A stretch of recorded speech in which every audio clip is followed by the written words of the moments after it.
Hello guys, meron tayong daing na isda tsaka barbecue ngayon. Pork barbecue to guys. Saka salad na repolyo or cabbage saka tomato. Ngayon di kami kakain ng kanin guys, di kami mag-rice ngayon. Kakainin namin, yung i-partner namin dito ay saging. Kasi hindi kami araw-araw kumakain ng kanin. Kain tayo nyo guys. Kain tayo guys. Sabayan nyo kami guys. Kung masarap kaya itong si Mikoy kasi hindi makain sa isda kaya naging ako ng barbecue.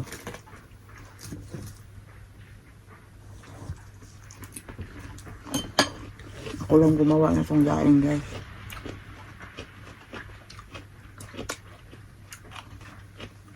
Paano mo yan ginawa? Siyempre, minarinit. Kailangan mong diakin pa sa gitna. Minarinit ko to sa guys sa suka at saka kunting paminta. Masarap naman siya guys.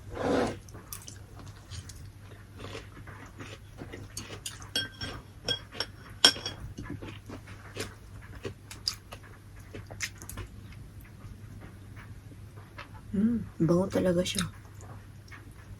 3 araw ba naman ko yan. Minarinate ko yung guys, 3 days. Sarap siya oh. Na yung yung timpla dyan sa siyempre 3 days ko ba naman minarinate yan. Bangoy barbecue. Gitistingan na naman yun. Gitistingan na naman yun. Inamoy ko lang mabango. Tsaka purang makanawang masarap. Sarap man. Minarinate ko lang yan sa paminta tsaka garlic powder. Tapos kunting toyo tsaka yung ketchup. May ketchup pala to. Ngayon walang ketchup, kailangan may ketchup ang pero kung ayaw mo maglagay ng ketchup, saka kung wala kang ketchup, asukal, pwede naman asukal lang saka toyo. Lemon, may lemon pala ito guys, konti.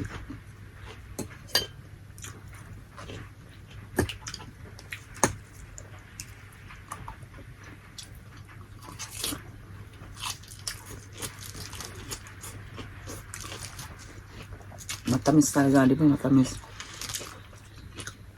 Bulldog sauce pala ang inano ko nito guys. Itong salad. Matamis ang mga gulay dito pag sariwa. Pag ganitong season na malamig. Pero kahit tinikman ko to kanina guys, pagka-slice ko, hindi ko pa nilagyan ng sauce. Matamis talaga yung yung mga gulay dito. Matamis ang cabbage.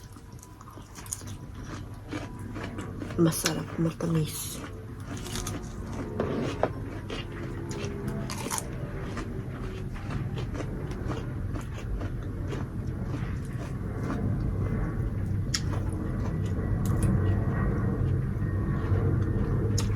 Hindi ka makaon. Isa-isa lang. Gawin na mga spirit na ko kayo. May anak.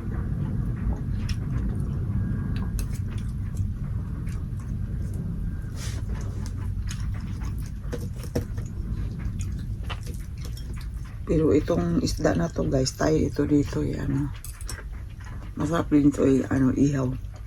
Kaya lang minsan magkadurog-durog kasi pagka inihaw sa sa stove. Kaya inano ko na lang. Magdaing ko na lang. Gawin kong daing. Sprito. Try mo siya. Malasa. 2 araw ko din itong marinate sa suka. Saka garlic yan, paminta.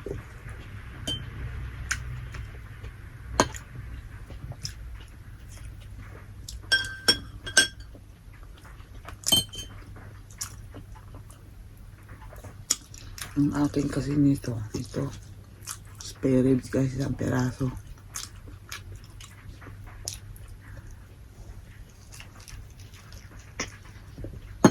Amoy na amoy ang bawang pala. Mm-mm.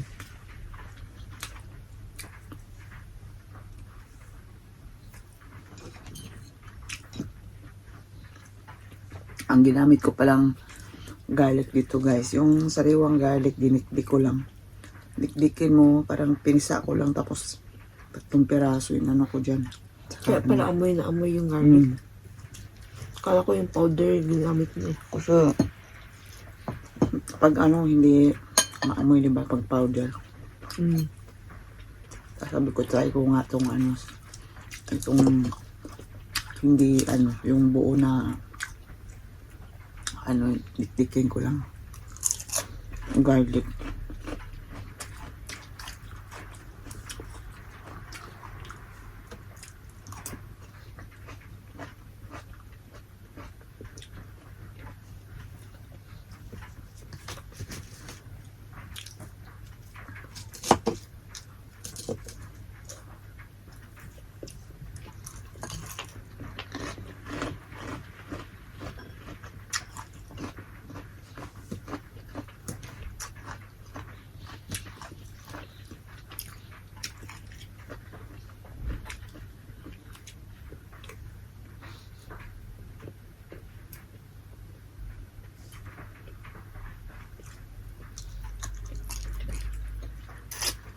Pero kahit anong isda naman siguro, pag gawin mong daing, tapos, yan, marinate mo lang, masarap na siya. Parito mo pagka ano, ilang araw. Ako kahit 4 days guys, pag marinate ako ng isda. Grabe naman yung 4 days. Kahit minsan, abot tayo ng 4 days din sa loob ng rep. Basta naka-rep lang, hindi masisira. Pero pag minarinate mo na, hindi mo ilagay sa rep, masisira yan. Bulok ng isda. Sariwa siya, tapos gawin mong daing.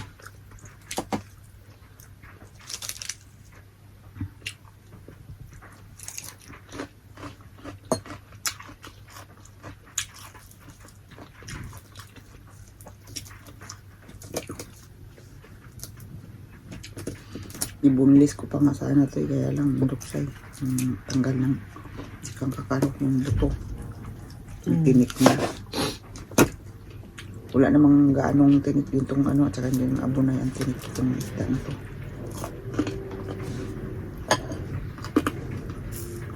Hindi ako nakapag ano nang labdaran ng tinik. Tissue.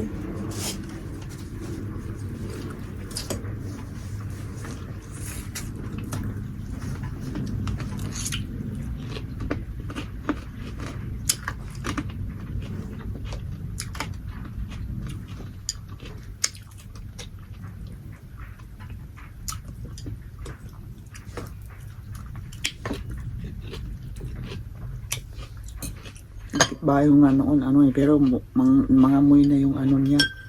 Minsan 2 araw pero hindi niya nilalagay sa rep kasi wala naman silang rep. Ang alin. Yung isda. Tapos pinipituhin niya pagka ano.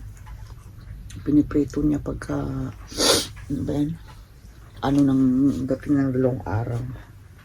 Yeah. Pero pagka inano niya parang may amoy na pag pinirito niya. Iniluto. Kaya nga, pag marinate talaga masarap. O, hindi mag-amoy. Mm-mm. Hindi bumabaho.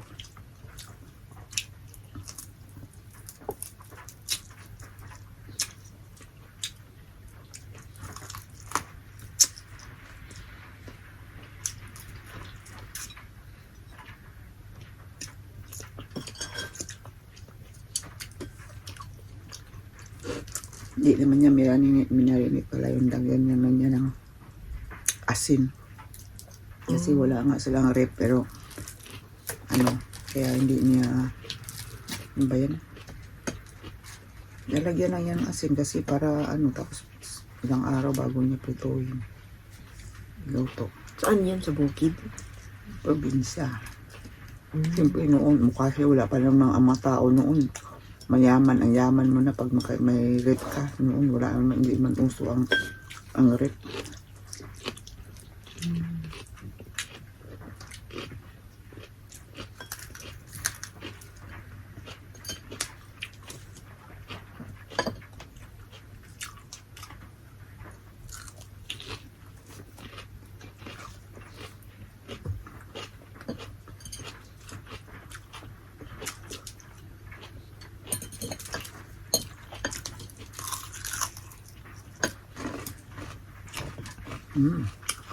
Crispy ang ano yung dito na ang gilid na ano parang tinit. Nakakain ba yan? Nakakain yun pag pinry mo ng ano crispy pagka fry hindi ka matitinik na parang tinik niya yan. Ewan ko kung tinik yan or ano. Ang mga Hapon hindi kumakain yan pero mga Pilipina pag crispy ang pagka-prito pinaka-crispy mo nakakain wala nang sayang.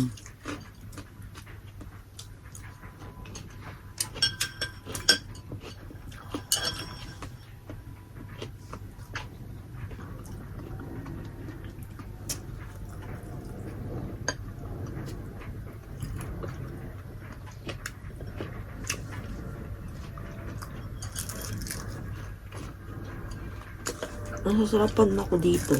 Bulldog sauce yung ano. Bulldog.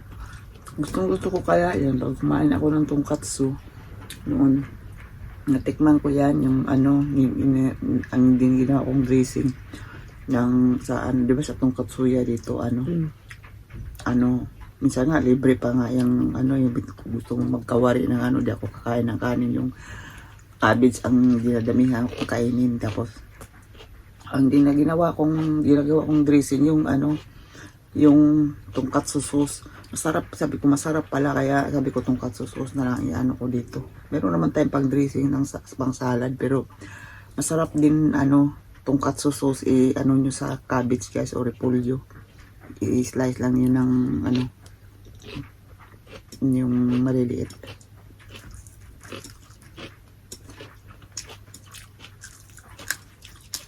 Ngayon mo lang natikman yan, masarap kaya yan. Nakain ako sa ano pero sa bahay hindi pa. Ganito. Mas gusto ko ano, pag cabbage o pag repolyo, ang salad, ano, tongkatsu sauce. Nasarapan ako pag ganyan.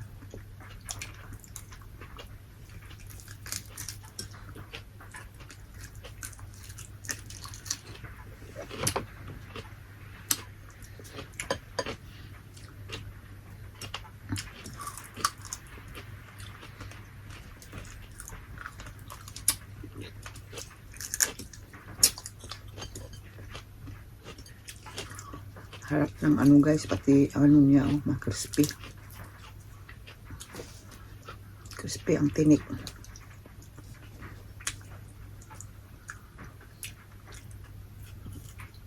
Baka sisipin mo naman ulo niyan mamaya. Ano? Kainin ko talaga yung ulo, lahat yan, pinakain ko.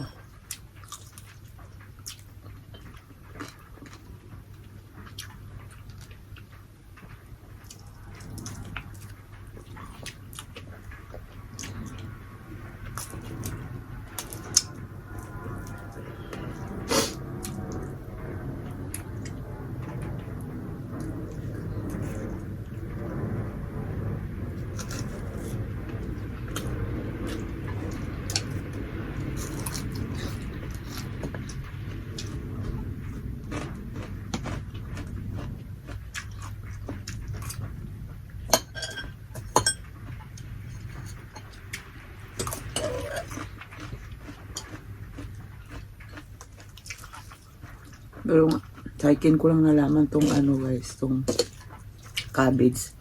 Maganda pala sa ano, sa tiyan tong cabbage. Bakit? Hindi nag-boil ako ng isang araw, di ba, ng cabbage. Tapos, ano, kinain ko isang pinggan. Magaling nakaka, ano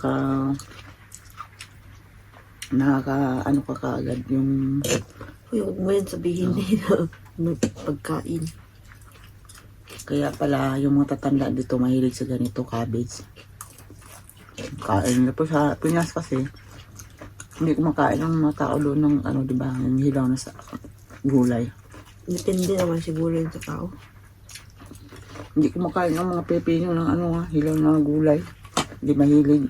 Ako nga dito lang ko lang na ano, dito lang ako nasanay sa yung ano, mga salad dito na ano sa Japan. Pero sa Pinas talagang niluluto talaga sa mga tao ang ano, yung gulay dito, saka yan, ganyan, cabbage. Dito lang ako natutong kumain yan.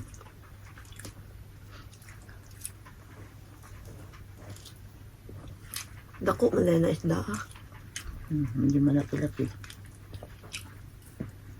Malaki itong isda, guys, ang hinain ko. Pero kaya kong ubusin yan.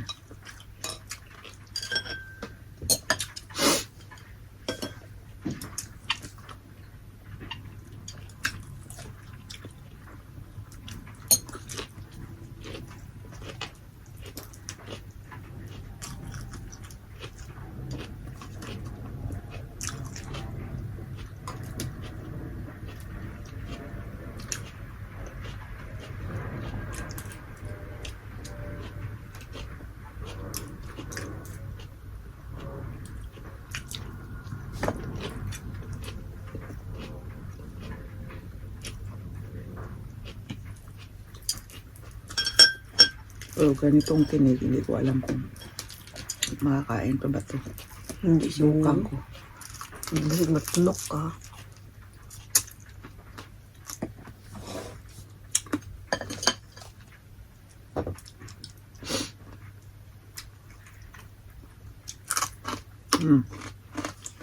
Crispy kaya nakakain pa di tinig. Kuya hawa.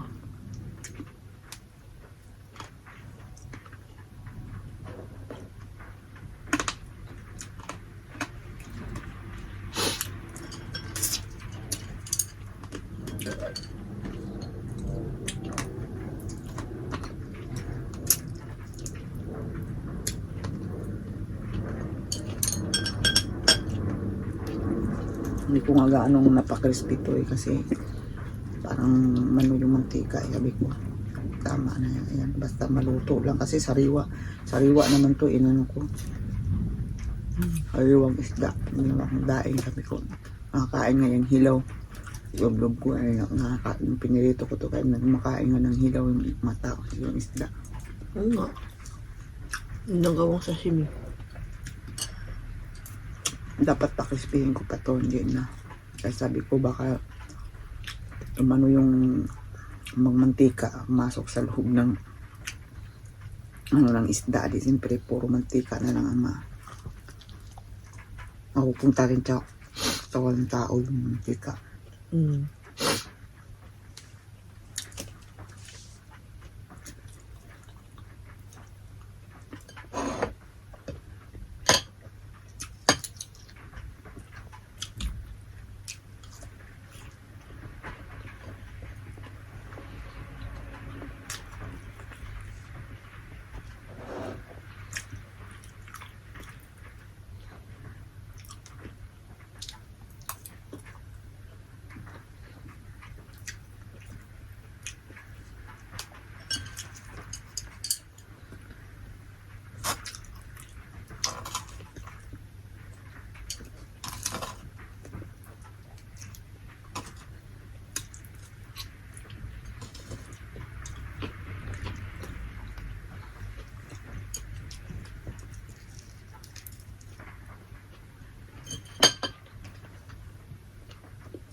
Ayan, oh, naubos ko na.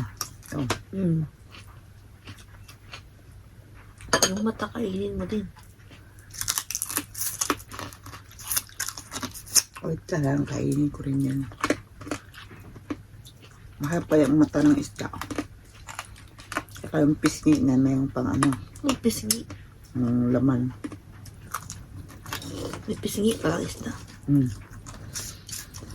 Ang pantawag dito sa ganyan, di ba, pisngi? Iwan.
Ubus ko na guys ang ano, pati ulo. Simot pati ulo.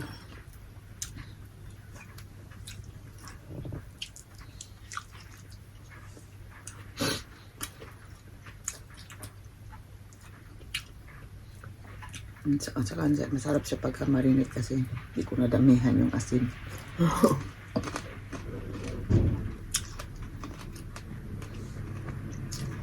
Tama lang yung asin.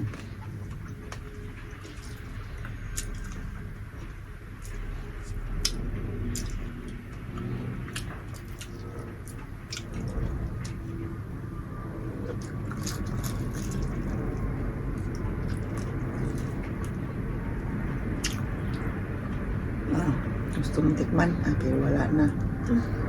So kaya yun. Late ka na, huli ka na. Hindi mo tinikman tundain ko. Pag sisisi ka. Sobrang sarap. Sarap kaya. Ang ganitong luto, ang sarap.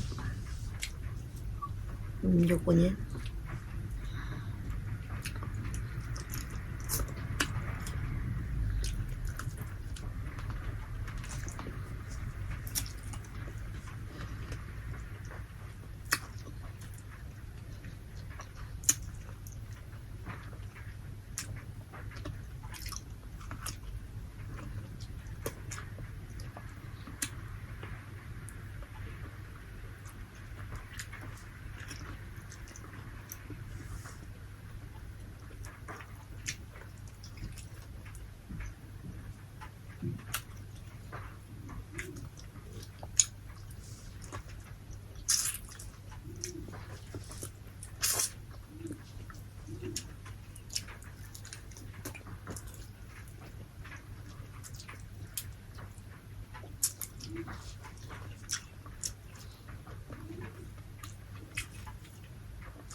Nahuli Meron pala ang, yan.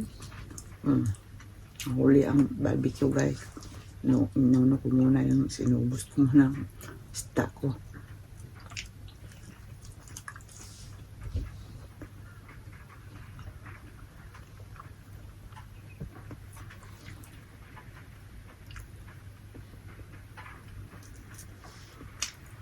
Gusto bang kinain yung tomato? Wala lang.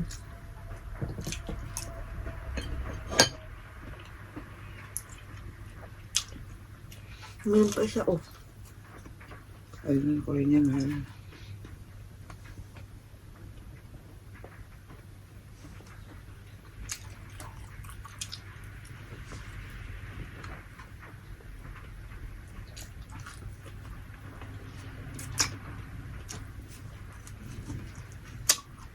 Amoy na amoy yung bawang.